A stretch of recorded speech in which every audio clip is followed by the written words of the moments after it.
Bom, irmãos, agora vamos para a parte final, depois estaremos apresentando os nossos visitantes, tá? Como eu disse, como é meu nome mesmo? Rolando. Estamos apresentando de novo, pastor da Igreja de Deus em Paciência. Vamos lá. O tema da Igreja de Deus esse ano, tá? Nós temos um bispo regional, tá? Esse negócio de tá? Parece que tá assim, não é?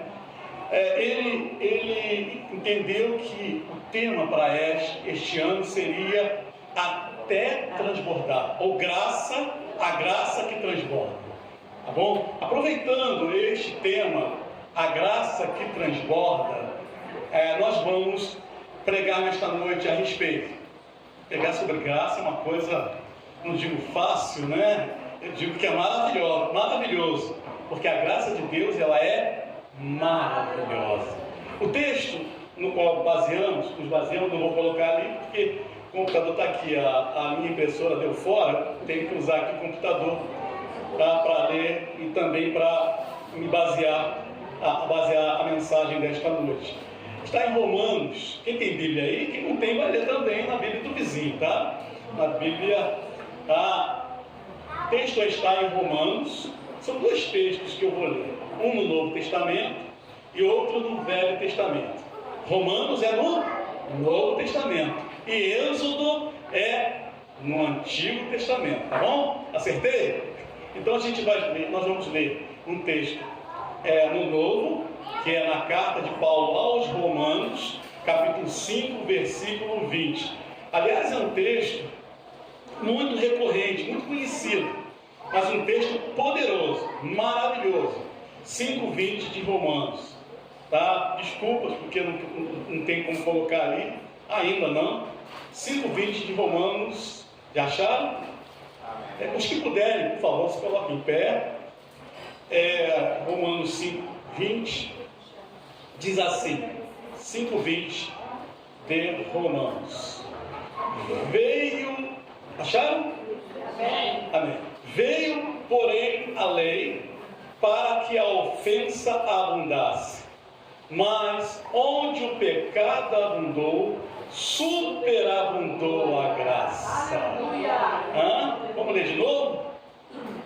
Veio, porém, a lei para que a ofensa abundasse. Mas onde o pecado abundou, superabundou a graça. Amém? Texto tranquilo. E eu quero, por favor, que nós abramos também esse Velho Testamento. São dois textos, um no Novo, outro no Velho, no Antigo. O primeiro está em Êxodo 33:18, é o segundo livro da Bíblia. Êxodo 33:18 e depois 34:1. Êxodo 33:18 e 34:1. Velho Testamento, segundo livro do Pentateuco, o Velho Testamento também. 33:18 e depois 34:1 diz assim. Eu espero. Aí bate o ventilador, aí o ventilador tira da página, não sei disso muito bem. Êxodo 33:18 e Êxodo 34:1. Vamos lá? Não precisa ler comigo não, tá? Diz assim, Êxodo 33:18. Então ele disse: rogo-te que me mostre a tua glória. Porém ele disse: eu farei passar toda a minha bondade por diante de ti, e proclamarei o nome do Senhor diante de ti. Terei misericórdia de quem eu tiver misericórdia, e me compadecerei de quem eu me compadecer. Agora, Êxodo capítulo 34, versículo 1. Na página seguinte, talvez, Êxodo 34:1.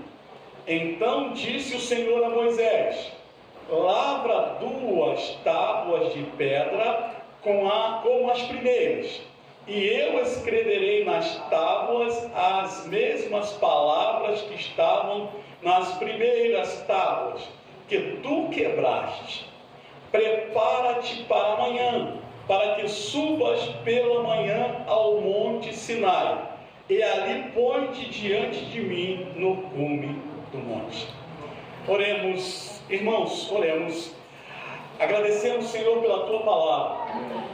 E agora, segundo a Tua graça, fala-nos nesta noite. Alcança os corações que têm sede dela, da Tua palavra. Alcança as vidas, meu Senhor, sedentas de receberem alimento e dessedentarem as suas vidas e almas. No nome de Jesus. Amém. Amém. Assentai-vos. Eu vou procurar ser bastante resumido, não resumido, né?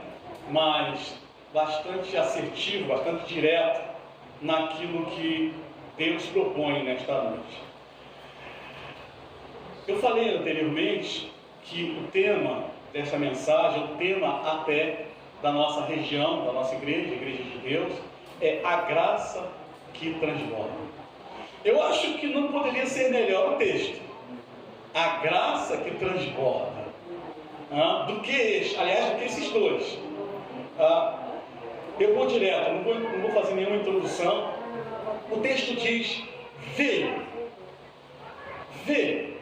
A primeira palavra desse texto, Romanos 5:20, é veio. E a gente, quando fala assim separadamente do restante do texto, a gente pode perguntar o quê? Veio quem?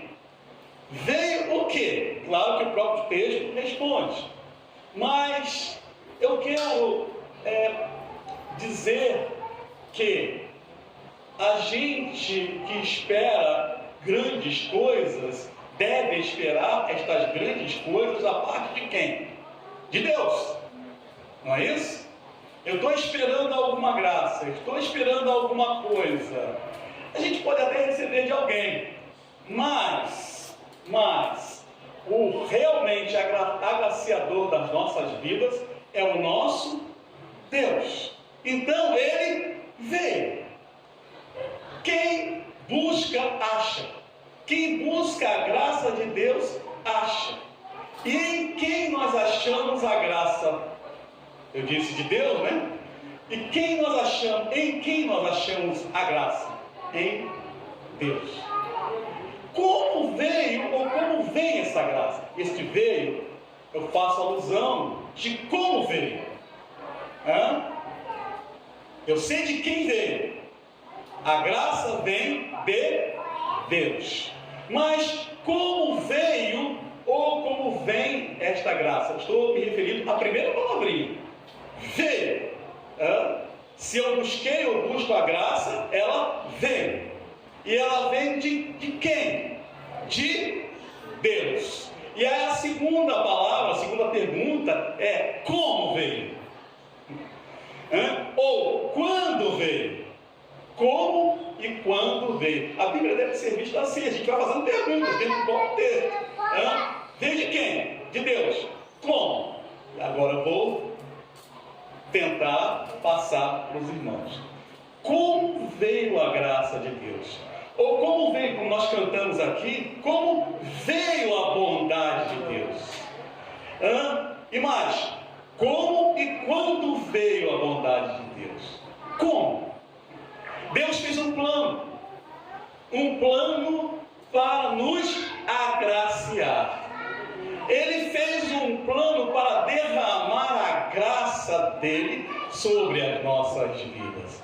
E aí vem uma outra pergunta: quando?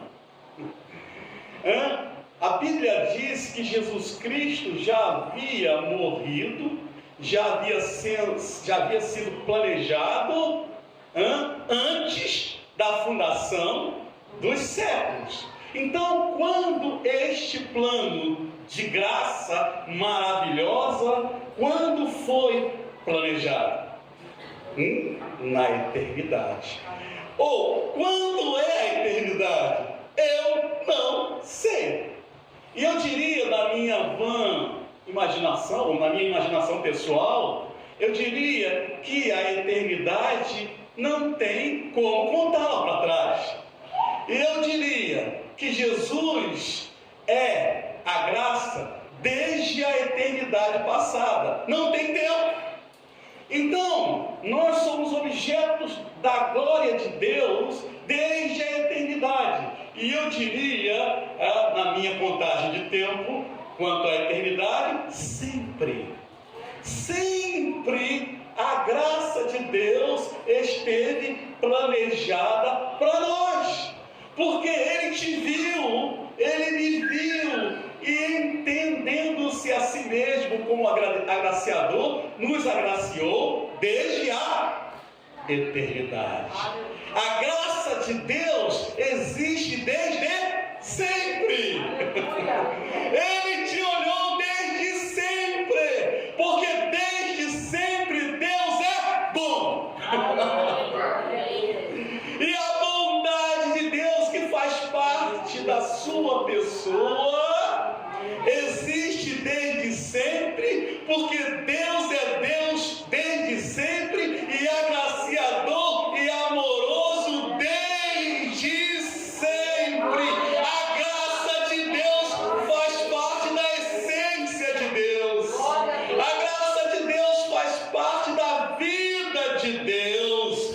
O amor de Deus é para sempre, a bondade de Deus é para sempre, a salvação de Deus é para sempre, desde o passado até o futuro. Então, desde quando você pessoalmente, eu pessoalmente, estamos na mente de Deus como agraciados? Sempre. E alguém pode barrar a graça de Deus que é desde sempre? Alguém pode barrar a própria essência dele, que é bom, e a sua bondade e misericórdia duram para sempre, para trás e para frente? Alguém pode, contra a graça de Deus para a sua vida, e contra a bondade de Deus para a sua vida, e contra o amor de Deus para a sua vida? Ninguém barra, ninguém obstrui a graça de Deus. Deus te ama desde sempre. Deus quer te agraciar desde sempre. Por isso que a graça de Deus é superabundante. Porque a graça de Deus é do tamanho da bondade de Deus. Porque a graça de Deus é do tamanho do amor de Deus. Portanto, ela é superabundante. Ela não somente não pode ser barrada, como para ela não tem dimensão. E ela abrange a todo mundo, inclusive a você individualmente. Você crê? Amém. Porém, aconteceram alguns problemas, e o problema está nesse texto. Veio, e tem uma conjunção adversativa, dos que conhecem português, estou certo ou estou errado? Existe uma contraposição em relação àquilo que se afirma sobre a graça de Deus. Qual é a contraposição? Veio, e aí é colocado antes. Eu falei o depois e o antes no sentido da graça. Agora eu vou falar o antes e o depois em relação àquilo que é objeto contraditório em relação à graça. Veio o que também? A lei.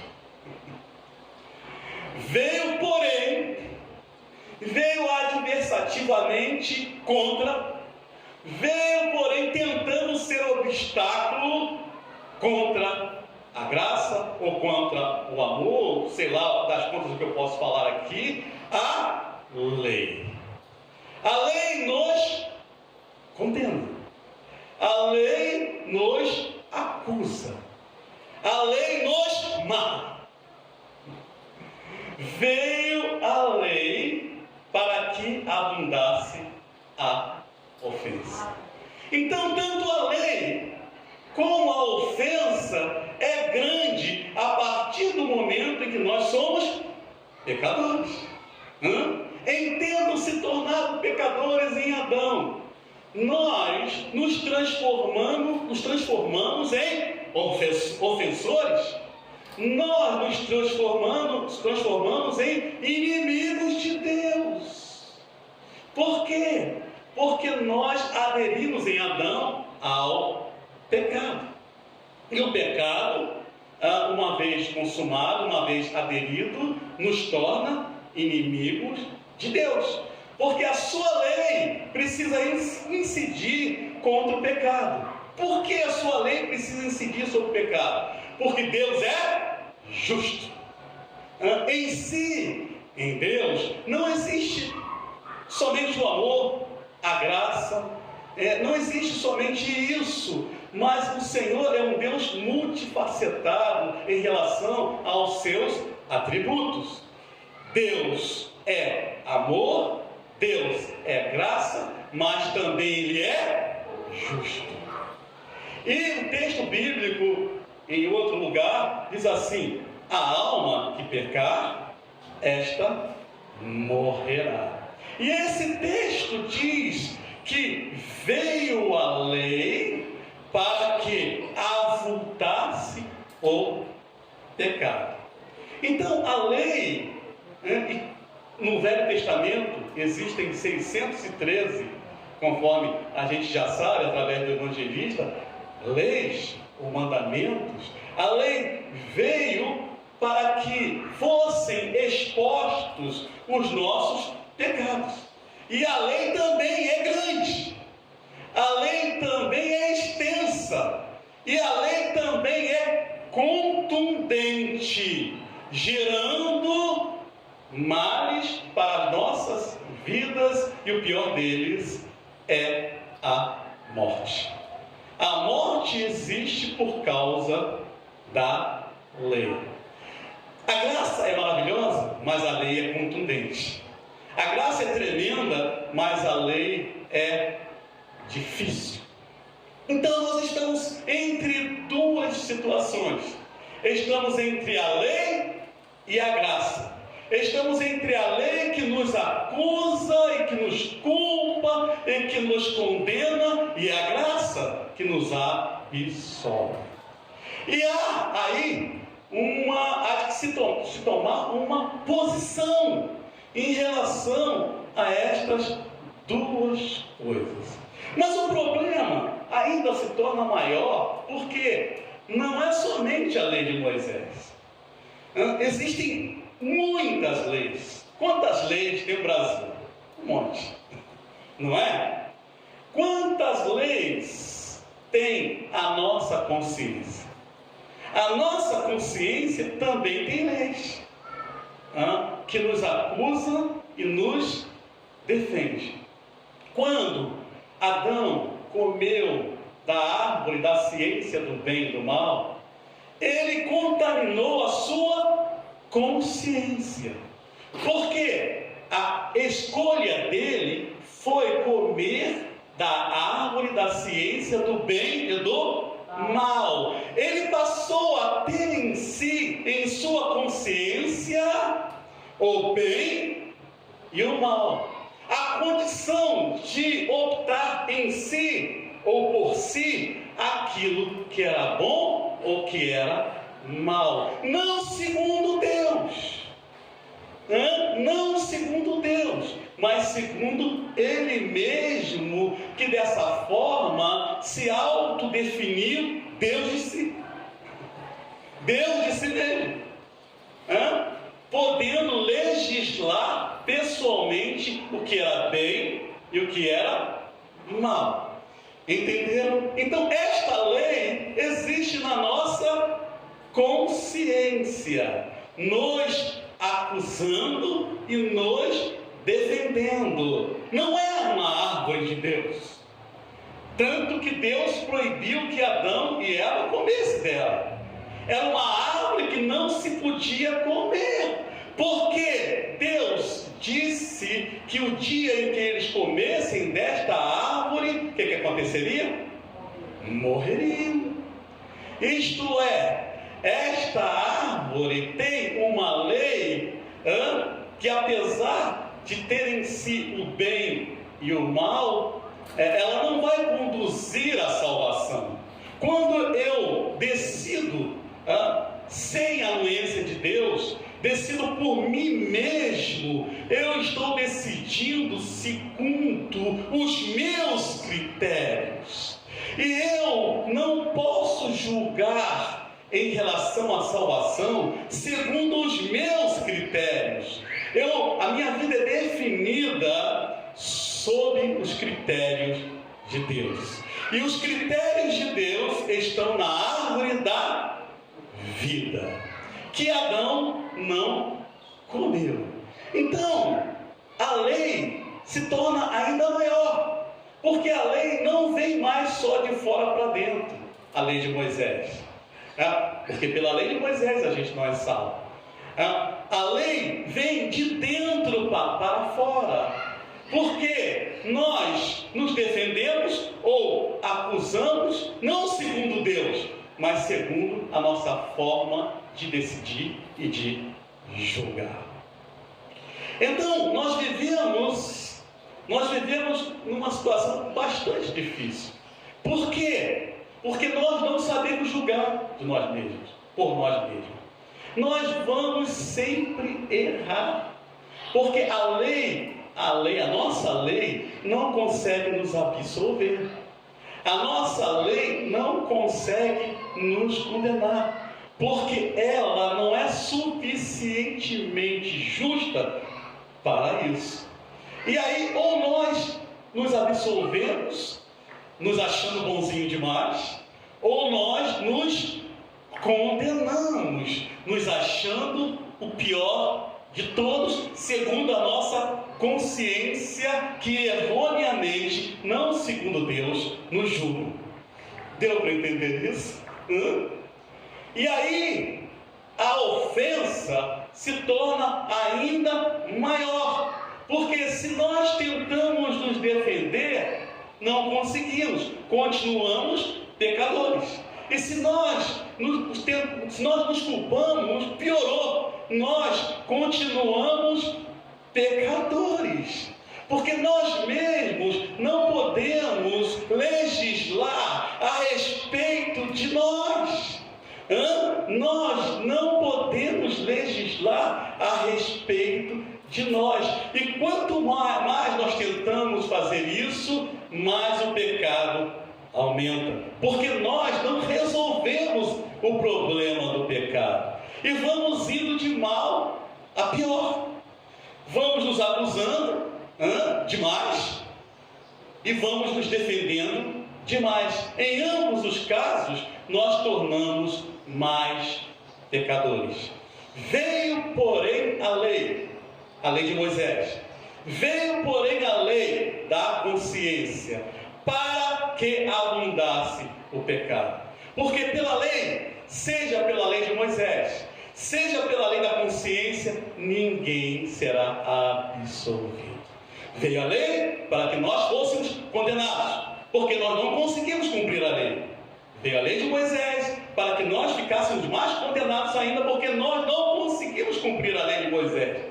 Veio a lei da consciência para que nós ficássemos mais culpados ainda, ou mais absolvidos ainda, no sentido de nos acharmos alguma coisa. Em ambos os casos, a lei nos condena e faz com que nós nos tornemos pior. Entenderam? Ou está complicado? Porém, veio a graça. Veio a graça. E onde superabundou o pecado, onde abundou o pecado, onde abundou a lei, onde abundou a condenação, onde abundou os males, superabundou a graça. Por quê? Porque a graça é maior do que o pecado. Porque a graça é maior do que a lei. Porque a graça é a mais poderosa de todas as coisas. Porque, como eu já disse, ninguém pode barrar a graça de Deus. Porque Deus é gracioso e quer salvar a todos. E o que é que nós temos que fazer? Nos libertar da maldição da lei. A lei veio como maldição. A lei veio A lei veio para nos fazer cada vez pior. Porque quanto mais pecado, mais lei. Quanto mais pecado, mais lei. Ok? No caso, a lei da consciência. Eu não consigo sair desse ciclo. E eu vou estar preso porque eu não consigo me libertar pela lei de Moisés, ou por lei alguma, porque eu só consigo me libertar por Jesus Cristo. Êxodo 33, 18, e agora vocês vão entender melhor. Moisés, ele está descendo do Monte Sinai, está descendo, e de repente Moisés escuta um alarido, uma confusão lá embaixo, uma orgia lá embaixo, enquanto o Senhor aparece para Moisés. Lá embaixo está a pecaminosidade rolando solta. Vejam o contraste. Lá em cima, glória. Aqui embaixo, pecado. E aí Moisés, quando vê esse alarido, o que ele faz? Ele se indigna. E ele quebra as tábuas. É como se ele tivesse quebrado a aliança que Deus tinha feito com ele lá em cima. Quebrou a aliança. Acabou para o povo de Israel. Não tem mais jeito. Porque enquanto a glória está lá em cima, no Monte Sinai, aqui embaixo está o quê? Toda sorte de maldade que o povo queria cometer. Eles estão perdidamente aprisionados pela condenação da lei. Terrivelmente aprisionados, e não haveria escape para eles. Como não há escape para nós? Como não há escape para nós? Ao vermos a glória de Deus e continuarmos de uma forma ou de outra no pecado.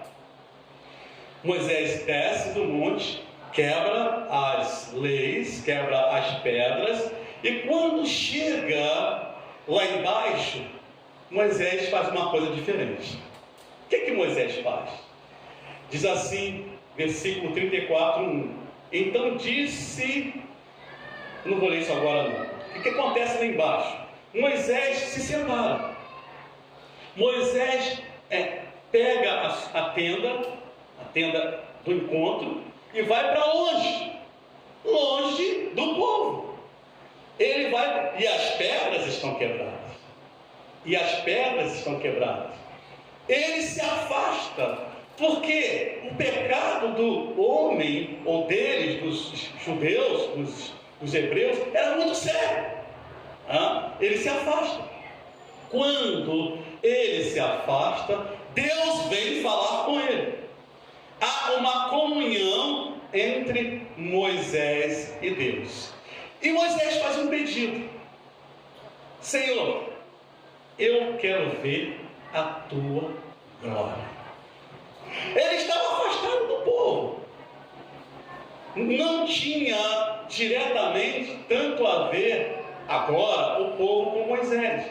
Por quê? As leis, as pedras haviam sido quebradas e ele se afastou. Portanto, a glória de Deus estava longe do povo. E ele faz um pedido a Deus, como eu já disse.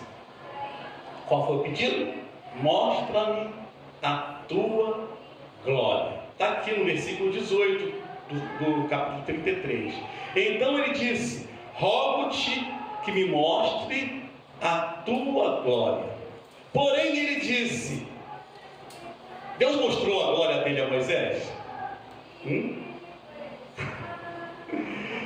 Disse Deus: porém eu farei passar toda a minha bondade diante deles. Deus mostrou a glória? Mostrou a glória sim, mas de uma maneira diferente. Qual foi a maneira que Deus mostrou a glória para Moisés? Foi a sua bondade, foi a sua graça. E naquele instante, Moisés entendeu que o povo, aquele povo terrível e pecaminoso, no último grau, aquele povo estava sendo perdoado. Então, no sopé do monte, onde abundou toda sorte de orgia e idolatria, onde abundou toda sorte de pecaminosidade, e eu não tenho como dizer quais foram elas todas, ou desrespeito à glória de Deus, ou desrespeito à santidade, tudo, talvez que não deveria ter acontecido ao sopé do Monte Sinai, aconteceu. Porém, diante daquele povo, que até alguns talvez não tivessem feito, mas aderiram, inclusive Arão, que se omitiu e foi conivente. Me desculpem os defensores de Arão, tá? Ele foi no mínimo conivente, ele foi no mínimo permissivo, porque ele era sacerdote e não impediu que aquilo acontecesse. Lavou as suas mãos, inclusive ele deveria estar no número daqueles que seriam exterminados pela ira de Deus, porque em sendo Deus justo, ele também se ira contra o pecado. Mas naquele momento, Moisés, que é o tipo de Jesus Cristo, né, apareceu intercedendo pelo povo. Mas Deus fez muito mais do que aquilo que Moisés pediu. Deus não mostrou tão somente a sua glória, e na verdade, a sua glória era a sua própria graça. A sua glória era o seu próprio perdão. Quando Jesus Cristo veio a esta terra, Deus estava mostrando ao homem a sua glória, mas em um certo sentido, ou em todo sentido, a sua bondade e a sua graça. Então a glória de Deus esteve entre nós e está entre nós, porque a glória de Deus é a sua bondade, a glória de Deus é a sua graça, a glória de Deus é o seu perdão, a glória de Deus é a sua salvação. Então a bondade de Deus foi derramada diante de Moisés, e assim o anjo do Senhor, aí já não foi nem mais a figura do Pai, eu digo, o anjo do Senhor, eu diria, a figura de Jesus, eu diria, o anjo do Senhor passou a ir adiante do povo. Jesus Cristo, entendo eu, na imagem do anjo do Senhor, ou na figura do anjo do Senhor, passou a acompanhar o povo. Irmãos, a bondade de Deus, ela é oferecida nesta noite a cada um de nós. Porque aonde abundou o pecado, superabundou a graça. E se você, se eu ou se nós nos sentimos pecadores, a enésima potência, sentimos e entendemos que nossos pecados são exponenciais, falando de matemática, não é? Se a lei, ou a partir da lei, você tem sido acusado e se sente culpado diante de Deus, porque a lei da consciência, da tua consciência, também te acusa, saiba de uma coisa. Se o teu coração te condena, ou se a consciência do teu coração te condena, maior é Deus do que a acusação do teu coração. Se o diabo diabo te condena e te acusa, usando até a sua própria consciência, maior é Deus do que os seus acusadores, maior é Deus do que a sua própria consciência corrompida que te acusa. Por quê? Porque o sangue de Jesus nos purifica de toda a má consciência.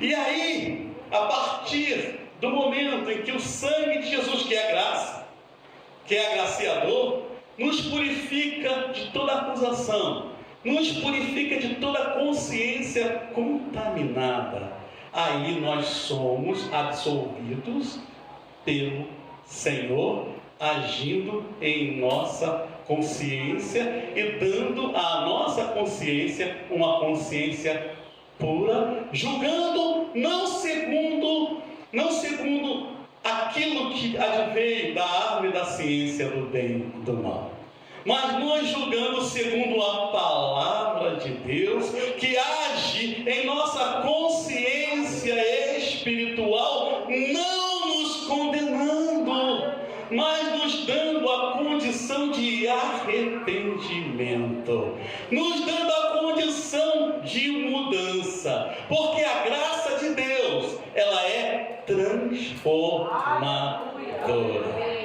Ela transforma a nossa consciência numa consciência pura, onde o Espírito Santo age, promovendo uma mudança e força e poder para que nós singremos pela palavra de Deus.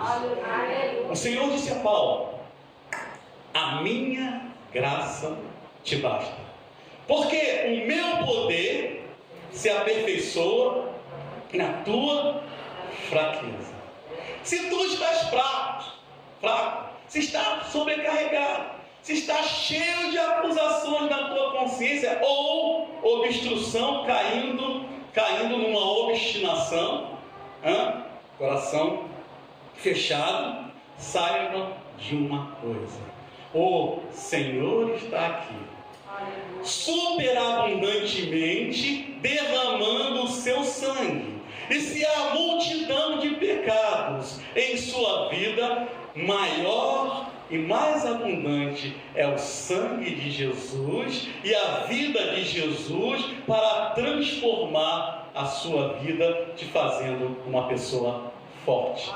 Pois, quando você está fraco, quando você está débil, quando você não está quase aguentando mais, diz assim o texto: quando estou fraco, aí estou forte.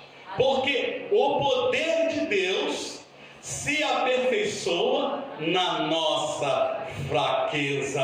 Portanto, nesta noite, humilhe-se diante de Deus, dizendo: eu sozinho não vou conseguir. Eu, pelas minhas próprias leis e regras e até religiosidade, não vou conseguir. As leis da minha religião, ou as leis do homem, ou as leis de quem quer que seja, ou as leis da minha própria consciência, por elas eu não consigo, porque as leis só existem, como diz o texto, para que o meu pecado seja visto, para que o meu pecado seja avultado, para que eu entenda que eu sozinho não posso, que eu sozinho não posso. Mas quando eu me humilho dizendo que eu não posso sozinho, quando eu me humilho dizendo que eu com as minhas próprias forças não consigo, quando eu me sentir o mais fraquinho e miserável dos homens, o poder de Deus se aperfeiçoa na minha fraqueza. A graça de Deus é superabundante, porque o sangue de Jesus Cristo é abundante e pode purificar extensivamente e profundamente. As mais terríveis contradições e dificuldades que você tenha internamente, o sangue de Jesus pode te purificar e te libertar. Além disso, o Espírito Santo também, ele é a graça de Deus derramada para nos dar forças e poder para nós sermos encaminhados na sua presença. O Espírito Santo foi derramado sobre toda a terra. O Espírito Santo de Deus, como diz Joel, foi derramado sobre toda a carne, inclusive hoje sobre você, para te dar forças e poder pela graça dada na pessoa do Espírito Santo, para que você vença todos os problemas que estão sobre a sua vida. As tábuas foram quebradas, mas Deus ordenou que o próprio Moisés forjasse outras tábuas. A tábua do seu coração, a tábua da sua vida, a tábua do seu interior está esmiuçado e não existe por você mesmo como reconstituir. Mas o Senhor é aquele que refaz, se a aliança quebrada, refaz até a aliança quebrada por você. Basta, eu estou concluindo, você crer na graça maravilhosa do nosso Deus. Você crê? Essa graça está derramada, está sendo derramada, ou é derramada nesta noite. Não importa aquilo que eu falei e você não entendeu. O que importa é aquilo que você entendeu. E eu creio que o que é essencial você entendeu nesta noite. Também a graça reina pela justiça para a vida eterna. Quem reina não é o seu coração que acha que sabe. Quem reina é Jesus Cristo, ou quem deve reinar é Jesus Cristo pela sua graça, Ele, o nosso Senhor. Se você crê nesta graça, fique de pé nesta noite.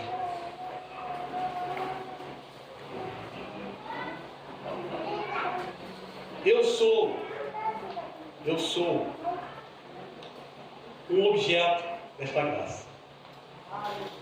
Você é um objeto desta graça. Graça que perdoa, e graça que fortalece, e graça que encaminha para a vida eterna. Por um acaso foi quebrada alguma coisa em termos de aliança com Deus? O Senhor reconstitui esta aliança nesta noite. Por um acaso você quebrou algum mandamento e se sente o pior dos piores?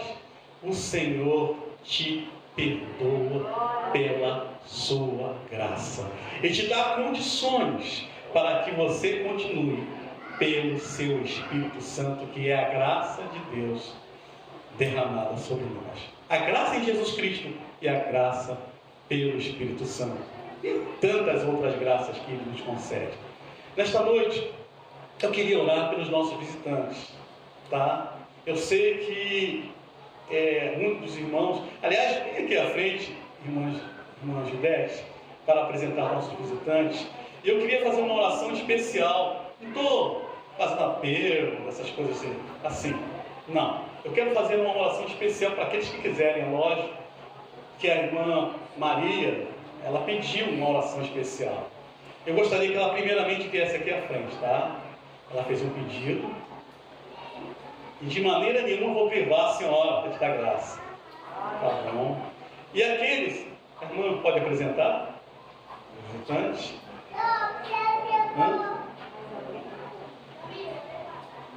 Mas o Senhor, amém? Amém.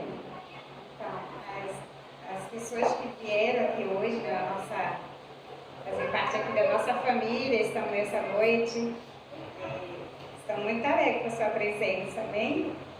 E eu quero aqui falar sobre a minha professora, Rosilane. Olha, Deus te abençoe. nós nos sentimos agraciados pela presença de vocês. Tá? Não sabe como eu estou alegre por essa Como a amiga, aqui. ela é da casa de oração, é isso? É a Lisete, a sua mãe Zuleida. E sejam bem-vindas, tá? Que a igreja assim deseja de coração. Também temos a Thalita, que veio com a irmã Jo, e a Liz, a bebê que está lá atrás. Temos a irmã Edilane, a nossa Edilene, a nossa mãe, né? A mãe da Angelã. A gente fala que a nossa mãe, que ela é mãezona. A Laís e a Lavinha, que estão lá atrás das crianças. Também Rafaela, a nossa Gisele. O Flávio, né? Deus abençoe. E a Alana, sua filhinha.